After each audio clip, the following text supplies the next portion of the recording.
Good morning everyone and welcome to Suburban Stone Age.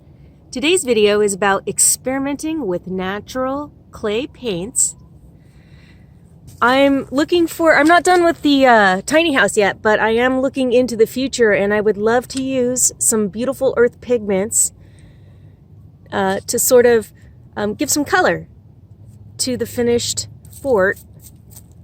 So what I've done is I've gathered some ochres from spots I know, earthen ochres, and I'm experimenting with different binders, different materials and different binders, and seeing what results that I can get for an outer finish that hopefully will stand up to the weather. The original thing that I started with was some red ochre mixed with oil, and then I put it on and it was a beautiful color. The oil did soak into the soil a little bit, but when I hit it with a sprayer to sort of simulate durability in the rain, it washed off. Didn't beat up, it didn't resist very well. So that was sort of mixed results. This is actually pretty hard. It chips off, but I think if I do it right, it will be a pretty good finish, more or less. But what that is crushed local volcanic ash. We live on the flanks of an extinct volcano, and so if you know what you're looking for, even in the rocks you dig up from your backyard, you can get samples of old volcanic ash deposits. So that's what this is ground up volcanic ash deposits from our local volcano, mixed with water and then smoothed on like a stucco. It's pretty fragile, like it chips, it's not bound well, but I think if I work it right, it actually makes in certain spots like a cement, so it might be like a stucco. Here are 3 different experiments. They're all with the same red ochre pigment, which I'll show you in a moment. This one is bound with egg yolk. So like tempera paints in the olden days, used to use egg yolk as a binder, and that's what that's bound with, and it worked okay. It's a little fragile, and I have concerns about the dogs, to be honest with you. We'll have to do a water test here in a little bit, but that's the sample. This one, same situation, same powder. It was done with the egg whites. And same thing, we have to do a water test. And then interestingly enough, this sample here was actually done with mesquite flower paste. And I like this one the best. It's a pretty thick sample. It doesn't dust up very much. And we'll see how it holds up to the water. For reference purposes, this is the original ash deposit that I just find in the yard and on the ground nearby. And this is what I crush in a mortar and pestle. And this resulting powder, I mixed it with water and just scraped it on just to see. So this turns into this. And then this is the source rock for these pigments. So this is what it starts as, and you can see that the different binders have somewhat of a different influence on the on the remaining color. But yeah, this is where it comes from. It's beautiful. I love this color so much. So vibrant. Okay, now we're going to simulate rain. I don't know what's going to happen with these 3 samples here or this one. I put these on last night. They've dried overnight. So we're going to hit them with water live and see what results we get.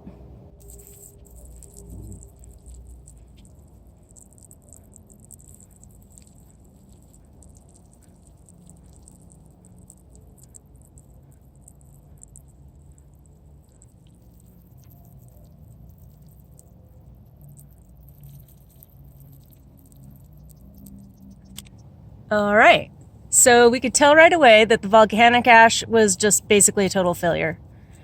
So that's back to the drawing board with that. Not only did it not stick well dry, it just couldn't handle the mechanical action of the raindrops hitting it, and it broke apart and just slid away. So that's not working. I'll have to kind of think some more about that and if I want to use it. The advantage to it though is that it's tough when it's dry, and it's also a nice light gray color. So maybe mixing it with other things might be the way to go with this. So this is the yolk. I fully plan, like, this building, you know, if it gets rained on, because right now I kind of have it protected with this dried sod. I will probably always have it somewhat protected. But in the event that it is exposed to the weather, I'm not going to really want people to be up and touching the walls and stuff until they harden back up and dry in the future. So, that being said, if you do touch them or bump up against them, the pigment does kind of rub off. All right. But what it didn't do is run. It didn't dribble away and just slide off. And this is yolk, egg yolk. This is egg white. It seems a little more fragile. It didn't seem to bind quite as well as the egg yolk. I don't think I like that one as much.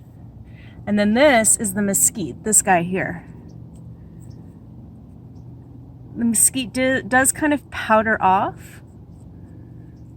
It will come up, so maybe it needs a top coat. But again, none of the samples actually ran, so they didn't dribble away like the ash did. The mesquite seems to get kind of like a tacky layer to it. But I like it though. I still like it because it's, like I said, as long as you don't kind of touch it, and maybe afterwards when you let it dry, it'll just kind of go back to sticking like it needs to. Plus, I don't want, you know, I'm not going to let people touch all over the building and kind of ruin the finish once it's done. If it rains, let it dry and harden back up again. And, you know, hopefully it'll persist. So for the end of this video, I'm going to come back in a few hours and check and see once these have dried, maybe tomorrow, and check their finishes once again, and we'll see how this experiment has done. It's 1 week later, and this is how the paint has held up. It's dried back on and sort of made a tough coat that isn't chipping away on all of them. Egg yolk, though, is the weakest. But in doing this experiment, I came to a conclusion, and that conclusion is that no matter what I do, this is going to only be an interior solution.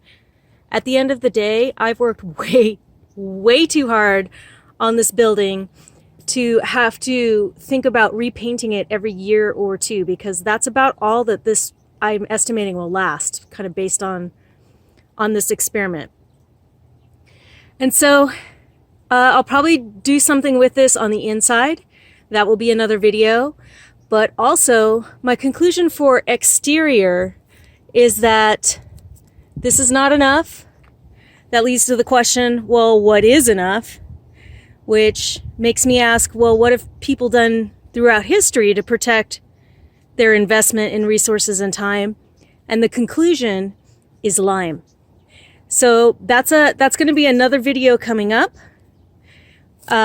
Is working with lime, and that's what we're going to do for this exterior. We make color. Actually, the lime, I've decided on the outside will stay white to reflect the heat of summer, but the lime coating will be on the outside and the earth and paint will be on the inside.